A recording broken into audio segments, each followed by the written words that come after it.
saison où nous parlons de Dieu de consolation. De Dieu de consolation. Ici, la Bible nous parle des enfants d'Israël. Je ne voudrais pas commencer la jeunesse, comment ils sont arrivés là-bas. Mais quelque part, à un moment donné, Dieu même a décidé de dire à Moïse, il va dire à Pharaon, de libérer mon peuple, parce que les enfants d'Israël étaient considérés comme ils étaient effectivement des esclaves en Égypte. Ils ont bâti la cité égyptienne. Mais le temps de Dieu est arrivé pour libérer son peuple. C'est comme vous aujourd'hui. Les enfants de l'Éternel sont dans une situation de précarité qui ne dit pas son nom. Mais quand l'œuvre de Dieu, parce que comme vous disiez bien dans l'Ancien Testament, quand les enfants de l'Éternel faisaient des choses qui ne plaisaient pas au Seigneur, il permettait à ce que l'ennemi vienne les prendre. Pour un temps donné. Comme vous disiez bien, mais Dieu a fixé toujours un temps. S'ils sont en esclavage, ça peut être pour 5 ans, ça peut être pour 10 ans, ça peut être pour 4 ans, mais il faut que l'esclavage là s'arrête. Mais lorsque l'ennemi veut aller au-delà, Dieu intervient. Amen. Quand l'ennemi veut aller au-delà, Dieu intervient. C'est ce qui se passe avec nous ce soir. Dieu lui-même va dire à Moïse, dit à Pharaon de libérer mon peuple parce que le temps est arrivé. Ils ont été asservis pendant des années, mais c'est fini. Il faut que les enfants quittent l'Égypte pour aller les servir dans l'Égypte. Et quand Moïse allait parler à Pharaon, Pharaon a dit, non, je ne connais pas Dieu, je ne peux pas libérer les enfants. Maintenant, Dieu va utiliser toute forme de jugement pour contraindre Pharaon à libérer les enfants d'Israël. Je ne veux pas aller en détail pour expliquer toutes sortes de jugements. Mais le dernier jugement, c'est ça qui amènera Pharaon à libérer les enfants d'Israël. Parce que les premiers-nés étaient morts. Pharaon avait un seul enfant et le seul enfant était mort. Il était obligé de libérer les enfants d'Israël de l'Égypte. Et quand les enfants d'Israël ont pris la route pour sortir de l'Égypte, Pharaon est resté là et Dieu va endurcir le cœur de Pharaon. Mais si tu laisses ces parties sauter, mais l'Égypte ne va plus te libérer. Il y aura des gens qui vont travailler. Mais qu'est-ce qu'il faut faire? Il faut les poursuivre. Ça là aussi, c'est le temps de Dieu. C'est pourquoi quand l'ennemi est tué dans la vie de quelqu'un, ça vient de Dieu. Parce que Dieu veut faire quelque chose avec ce qu'il est. Alléluia. Et c'est comme ça. Pharaon s'est levé avec son gouvernement et toute son armée. Ils ont dit, on va poursuivre les enfants d'Israël qui sont partis. Maintenant, les enfants d'Israël, ils arrivent, Dieu lui-même les conduisait et ils sont arrivés en face de la mer. Ils ont la mer devant eux. Je peux imaginer peut-être à 500 mètres, peut-être à 800 mètres de la mer. Ils ont vu la mer. Mais ils ne voient pas la fin. Mais comment faire pour traverser la mer? On ne peut pas traverser ça avec le pirogue. Mais on n'a pas de moyens. Mais comment Dieu peut nous dire de quitter l'Égypte et d'aller à Canaan et nous avons devant nous la mer? Pendant qu'ils étaient en train de réfléchir, de murmurer, de parler contre Moïse, ils se retournent derrière, ils voient Pharaon avec son armée en train de venir. Ils sont au bon milieu. La mer est devant, Pharaon est derrière. Qu'est-ce qu'il faut faire? Ils se voyaient déjà mourir. Ils voyaient que c'est déjà fini pour eux. Parce que quand ils vont fuir Pharaon, ils vont fuir comment la mer? Mais s'ils décidaient de faire demi-tour, mais Pharaon est derrière avec son armée. Est-ce que l'intention de Pharaon, c'était de les tuer? Mais quelle était l'intention de Daniel? Personne ne savait. Donc ils avaient cette peur dans le ventre. Mais nous avons un Dieu. Alléluia. Nous avons un Dieu qui apporte la vérité. C'est dans ça que les gens étaient paniqués. Ils parlaient. D'autres étaient en train d'insulter Moïse. D'autres étaient en train de parler à ceux qui sont autour de Moïse. Mais c'est vous qui nous avez dit de quitter. Mais regardez ce qui se passe. Dieu va dire à Moïse de dire à ce qui, le verset 13. Ne craignez rien. Restez en place. Là où les enfants d'Israël sont arrivés. La mer était quelque part là-bas, à 500 mètres ou à 800 mètres. Ils étaient là, mais dans la panique totale. Mais parce que derrière eux, Pharaon était là. Ils ne savaient quoi faire. Dieu dit, restez là où vous êtes. Regardez seulement la délivrance que l'Éternel va vous accorder en ce jour. Alléluia. Dieu n'a pas parlé de la délivrance qui va arriver demain. Dieu n'a pas parlé de la délivrance qui va arriver dans une semaine. Dieu n'a pas parlé de la délivrance qui va arriver l'année prochaine. Il dit en ce jour. C'est comme si Dieu était en train de dire, mais visualisez la télévision. C'est comme s'il y a un écran. Et on projette un film où dit de regarder. De regarder. Et quand tu regardes, tu vis l'effet de ce que toi tu regardes. Je ne sais pas si vous me faites comprendre. Dieu dit, restez là sur place. Mais vous allez voir la délivrance que l'Éternel va vous accorder en ce jour. Alléluia. Vous allez voir la délivrance que l'Éternel va vous accorder en ce jour. Ce n'est pas demain, ce n'est pas après-demain, mais en ce jour, l'Éternel va vous accorder la délivrance. Quand j'essaie de voir le mot délivrance, le mot délivrance parle de libération. C'est comme un prisonnier. Tu es dans une cellule de prison. D'autres sont enchaînés les mains et les pieds. Mais Dieu parle de délivrance, c'est-à-dire Dieu vient, il enlève les chaînes dans tes mains, il enlève les chaînes dans tes pieds, il te fait sortir de cette petite cellule, il te met dans un endroit où tu es libre. Parce que dans une cellule, tu ne peux pas aller loin, tu restes dans les quatre coins. Mais Dieu te fait sortir de là. À partir de là, tu peux sortir, tu peux aller où tu veux. Il parle de délivrance en ce jour. Alléluia. Restez sur place, attendez la délivrance que je vais vous accorder en ce jour. Et il va plus loin, disant, les Égyptiens que vous voyez aujourd'hui, demain vous ne les verrez plus tard. Je dis, les Égyptiens représentent quoi? Les Égyptiens représentent ceux qui combattent ta vie. Les Égyptiens représentent les sorciers, les féticheurs. Ils représentent tous ceux-là qui ne veulent pas que tu avances. Les Égyptiens représentent tous ceux-là qui veulent que tu meurs. Les Égyptiens représentent tous ceux-là qui veulent que tu t'ont refusé que toi tu ne conçois pas. Les Égyptiens, ce sont tous ceux-là qui ont dit, toi tu ne vas rien faire dans ce monde. Ceux-là sont considérés comme des Égyptiens. Mais la Bible dit, aujourd'hui tu as entendu ce qu'ils ont dit. Tu as vu ce qu'ils ont fait. Mais demain tu ne les verras plus. Demain tu n'entendras plus. La puissance de ce qu'ils ont fait aujourd'hui. Demain, ta puissance là n'existera pas. Parce que l'Éternel combattra. L'Éternel combattra. Je veux dire à quelqu'un, pendant que tu es dans sa présence, Dieu est en train de combattre pour toi. Dieu est en train de livrer une bataille pour toi. Parce qu'il y a quelque chose qui est corsé, il y a quelque chose qui est bloqué, il y a quelque chose qui ne va pas. Et toi tu pleures. Dieu a vu, Dieu sait. Il dit, laisse calme. Tu vas certainement voir la délivrance que moi je vais t'apporter. Alléluia. Et qu'est-ce que Dieu va faire? Parce que les enfants d'Israël sont arrivés devant la mer. Mais il y avait Pharaon et son armée derrière. Dieu va dire à Moïse, qu'est-ce que tu as en main? On a compris ça hier. Moïse a dit non, dans ma main, il y a un bâton. Il y a une verge dans la main de Moïse. Dieu lui a dit, prends cette verge et frappe la mer. Ça va se diviser un peu. Mais nous, je l'ai dit hier, nous avons la parole de Dieu dans notre main. Nous avons la parole. Et avec cette parole, nous avons tout. Vous savez, la Bible dit que Dieu a fait toutes choses par sa parole. Il n'y a rien que Dieu a créé dans ce monde en dehors de sa parole. Dans le livre de Jean, chapitre 1, la Bible dit que Dieu a créé toutes choses par sa parole. Et c'est cette parole qui est dans notre main. Et je vais dire ce matin à certaines personnes que l'héritage que Dieu nous a donné, Dieu ne nous a pas donné de milliards. Dieu ne va pas donner de l'argent. Et Dieu ne te donnera jamais de l'argent. Mais la seule chose que Dieu va te donner comme héritage, c'est sa parole. C'est sa parole que Dieu va te donner. Parce que sa parole englobe tout. Dans sa parole, il y a le mariage. Dans sa parole, il y a la guérison. Dans sa parole, il y a la prospérité. Dans sa parole, il y a la victoire. Dans sa parole, il y a la santé. Dans sa parole, il y a tout. C'est tout ce que Dieu lui donne. Et lorsque Dieu te donne sa parole, la guérison est dedans. Quand tu as un combat, Dieu vient de l'interdire. Tout ça, c'est dans la parole de Dieu. Il y a tout dans la parole que Dieu fait. Et il a dit à Moïse, prends ce que tu as dans la main. C'est cette parole, le bâton de Moïse. Ça représente la parole dans la main de Moïse. Et c'est ça qui a permis à Moïse de frayer un chemin dans la mer pour que les enfants d'Israël traversent la mer et qu'ils aillent de l'autre côté. Amen. C'est cette parole qui est dans ma main, qui est dans ta main. C'est cette parole qui va frayer un chemin.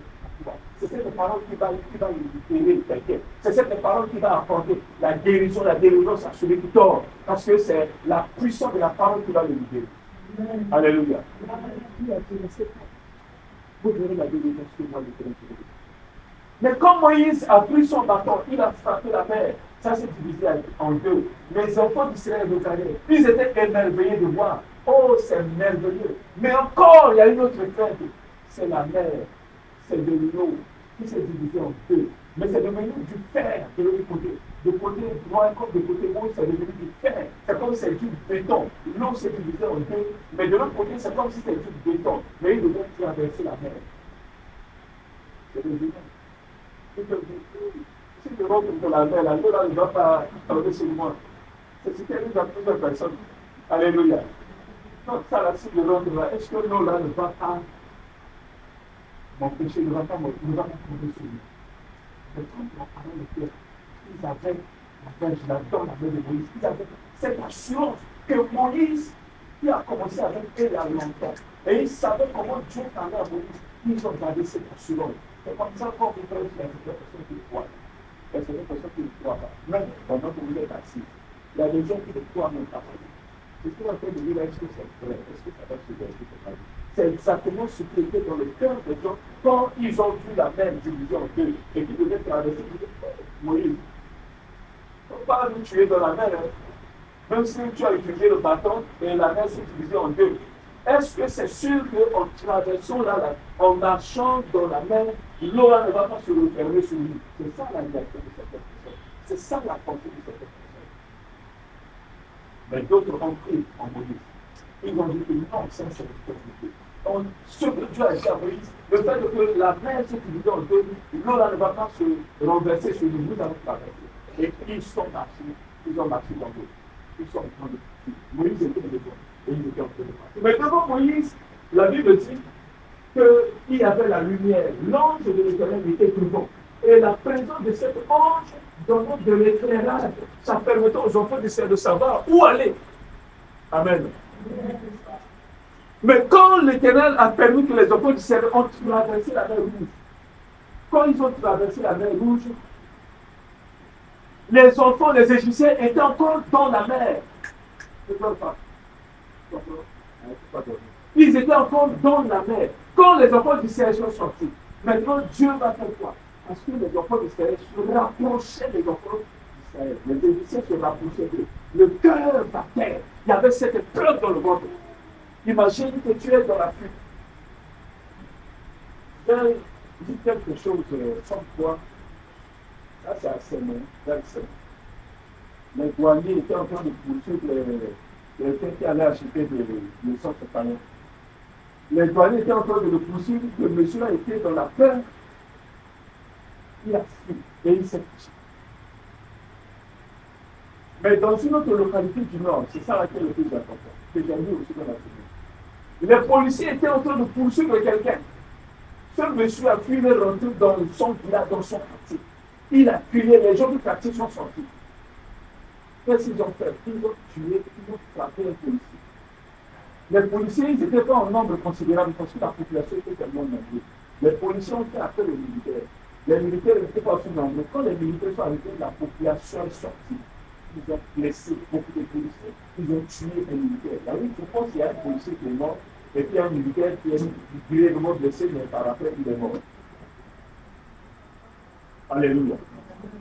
Cette peur était dans leur ventre. Ah, mais les Égyptiens sont derrière. Ils sont en armes. Mais s'ils se rapprochent de nous, qu'est-ce qui va se passer? Qu'est-ce qui va se passer avec nous? Mais Dieu, qu'est-ce que Dieu va faire? Il va enlever l'ange qui est derrière, qui est devant eux. On l'amène derrière. De manière à ce que devant les Égyptiens, il n'y a plus de lumière. Mais derrière, il y a la lumière. Ils ne peuvent plus se rapprocher des enfants d'Israël. Ils ont traversé la mer Rouge et Dieu a englouti Pharaon et son armée. Alléluia. C'est ce qui va se passer avec celui qui se dit. Amen. C'est comme ça l'Éternel va endurcir son cœur. C'est pourquoi je disais au départ, quand quelqu'un est derrière toi, tu pries comme si Dieu ne t'entend pas. Dieu t'entend. Mais la personne continue. La personne continue. Dieu est grand. Dieu sait ce qu'il fait. Il le laisse aller jusqu'à un certain niveau. Il va croire que Dieu, non, Dieu n'est plus avec toi. Dieu ne va rien faire. En ce moment-là, Dieu va mettre la dessus. Alléluia. Et là, il va comprendre que Dieu est au milieu de ses enfants. C'est ce que nous avons dit. Dieu va engloutir les enfants d'Égypte dans la mer de manière à ce qu'ils reconnaissent que Dieu est au milieu de ces enfants. Quand ils ont traversé la mer Rouge, ils étaient consolés parce qu'ils avaient une situation. La situation était la mer. Ils étaient en face de la mer, mais derrière eux, c'était l'armée de Pharaon. Mais le Dieu de la consolation, le Dieu de la consolation est intervenu pour permettre à ses enfants de traverser la mer Rouge et de permettre à ce que les ennemis qui étaient derrière, tu pouvais tuer, ils avaient la possibilité parce qu'ils avaient les armes. Ils pouvaient tuer tous les enfants d'Israël. Mais puisqu'ils envoyaient une balle, ça veut dire que la panique un peu partout. Les gens allaient courir de gauche à droite et puis finir avec eux. Mais le Dieu de la consolation n'a pas permis à ceux qui ont tué une seule balle. Mais il les a engloutis. Alléluia. Je ne sais pas quelle est ta situation. Je ne sais pas ce que tu vis. Je ne sais pas ce que tu traverses. Mais il y a un Dieu, le Dieu de consolation. Il va venir à ton secours. Il te dit une seule chose. Reste calme. Reste calme. Et tu vas voir la délivrance. Tes yeux vont voir la délivrance que le Père va t'accorder dans ce jour. Je ne sais pas de quelle manière cette délivrance va arriver. Je ne sais pas de quelle manière cette délivrance va arriver. Parce que j'ai dit, chacun de nous ici a une situation particulière. Ce que traverse Lisa, ce n'est pas ce que traverse Anita. Ce que traverse Anita, ce n'est pas ce que traverse le pasteur Chantal. Ce que traverse le pasteur Chantal, ce n'est pas ce que traverse ma fille Edith. Ce que Edith traverse, ce n'est pas ce que Bienvenue traverse. Ce que Bienvenue traverse, ce n'est pas ce que Esther traverse. Ce que Esther traverse, ce n'est pas ce que Mathias traverse. Ce que Mathias traverse, ce n'est pas ce que, je ne sais pas encore qui, Benoît traverse. Ce que Benoît traverse, ce n'est pas ce que Jocelyn traverse. Ce que Jocelyn traverse, ce n'est pas ce que qui encore ici traverse. Alléluia. Mais la délivrance va venir. La délivrance de Dieu va venir. Parce qu'il est le Dieu de consolation. Ce soir, en réalité, ce n'est pas moi qui devais intervenir. Mais Dieu a permis que celui qui va intervenir ne vienne pas. Parce que Dieu veut parler à quelqu'un. Dieu veut parler à quelqu'un. Dieu veut rassurer quelqu'un. Reste calme là où tu es. Ne sois pas paniqué. Attends seulement la délivrance du Seigneur. Quand je lis ce verset, Dieu est en train de dire à quelqu'un, tu n'as plus d'effort à faire. Mais la seule chose que tu dois faire, c'est la parole. Amen. De prendre la parole dans ta main. Et de rester calme. C'est-à-dire, de croire à ce que la parole, Dieu est capable de faire. La parole qui est dans ta main, crois à ce qui est écrit. Crois selon ta situation qu'à partir de cet instant, dans cette saison où nous sommes en train de parler du Dieu de la consolation, en ce moment-là, crois que ton Dieu est capable de te consoler. Crois que Dieu est capable de te délivrer. C'est la seule chose que tu as à faire. Si tu ne crois pas, la Bible dit, si tu crois, tu verras la gloire de Dieu. Amen. Amen. Si tu crois que Dieu est capable de te délivrer, même avant que tu ne quittes ici pour sortir, quelque chose va se passer. C'est ta foi, tu vivras exactement ce que tu crois. Si tu crois dans ton cœur, qu'en quittant ici, même sur la voie, tu vas rencontrer ta délivrance, tu vas rencontrer sur la voie. Si tu crois dans ton cœur que c'est pendant que tu dors, que tu vas vivre le miracle, tu vas vivre le miracle. Si tu crois que demain matin, tu vas vivre quelque chose, tu vas vivre, c'est selon ta foi. Si tu crois, tu verras la gloire. Si tu crois, tu verras la gloire. Parce qu'il a dit, restez sur le passé. Ne craignez rien. Parce que plein de gens dans des situations, parce que quand tu vois que les choses sont en train de se passer là, est-ce que vraiment ça va changer? Non. Moi. C'est Dieu. C'est pourquoi il a dit à Moïse, qu'est-ce que tu as dans la main? Ça. Mais est-ce que tu peux croire à tout ce qui est écrit dans cette parole? Si tu crois réellement, imaginez, comment Dieu peut dire à Moïse dans le bâton? Qu'est-ce que le bâton peut faire en face de la mer? Non, si on est un homme naturel, on te dit prends le bâton avant de frapper la mer, ça va se diviser en deux. Quand tu es allé à l'école, tu ne peux pas faire l'histoire. Est-ce que quelqu'un, depuis que le monde est mort, a pris un bâton en mer, a frappé la mer? Tu vas frapper quelle quantité? C'est-à-dire, le bâton, c'est quel mètre de bâton que tu as en mer? Et tu vas frapper, et puis la main là-bas se diviser. Tu connais la longueur? Il y a tout ça là-bas, on réfléchit. Est-ce que tu connais la longueur de la mer? Et puis tu vas prendre un petit bâton de peut-être, je ne sais pas, de 1 mètre pour 1 mètre 50. Un homme ne peut pas garder en main un bâton de 2 mètres. C'est impossible. C'est un bâton, soit c'est 1 mètre, ou bien c'est 50 cm dans sa main. Il y a certaines personnes qui prennent le président de l'Église. Il y a souvent un petit bâton en main. Je ne sais pas si c'est mais non, sur la fin de ça. Il y a un petit bâton comme ça. Et il tient en main. Imagine un truc comme ça. Tu as ça en main. Et on te dit de frapper la main, ça va se diviser en deux. Comment réfléchir, non? Ce petit truc-là, avec ça, là, de mettre frapper la main, est-ce que scientifiquement, est-ce que quelque chose peut se passer? Non. Mais parce que je crois que c'est Dieu qui m'a dit de prendre ce bâton et de frapper la main. Quand je vais frapper la main, ça va se subdiviser en deux. Imagine, tu restes juste au bord de la mer. Est-ce que tu veux frapper avec 1 mètre? Ce n'est pas 1 mètre. Juste au bout. Tu n'as pas même pas mis les pieds dans la mer. Mais tu es juste au bout, tu prends le bateau, tu vas frapper juste là où tu es. Personne n'a une main de 5 mètres. Il n'y a pas une main qui a une main de 5 mètres. Il n'y a pas une main qui a une main de 2 mètres. Personne. Personne n'a une main de 2 mètres sur la terre. Mais tu restes là, c'est juste à côté de toi. Un petit bâton, tu touches l'eau ici, et l'eau se divise en deux. Quand tu es là, et il faut croire d'abord. Il faut croire. Ce soir, si tu crois en tout ce qui est écrit dans la parole de Dieu qui est dans ta main, c'est ça qui va te freiner un chemin. Le chemin de la sortie de la situation, le chemin de la consolation, le chemin de la délivrance, le chemin de la joie, le chemin de la paix. Simplement, c'est pour toi. Et c'est là que tu verras la paix. Nous allons nous tenir debout.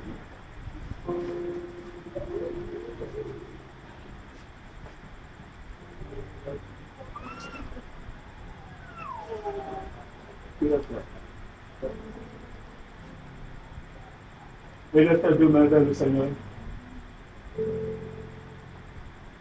Nous allons retirer en chacun un peu pour remettre entre les mains du Seigneur et nous allons commencer.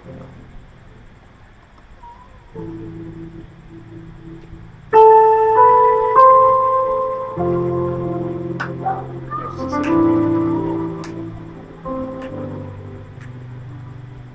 Jésus, Jésus.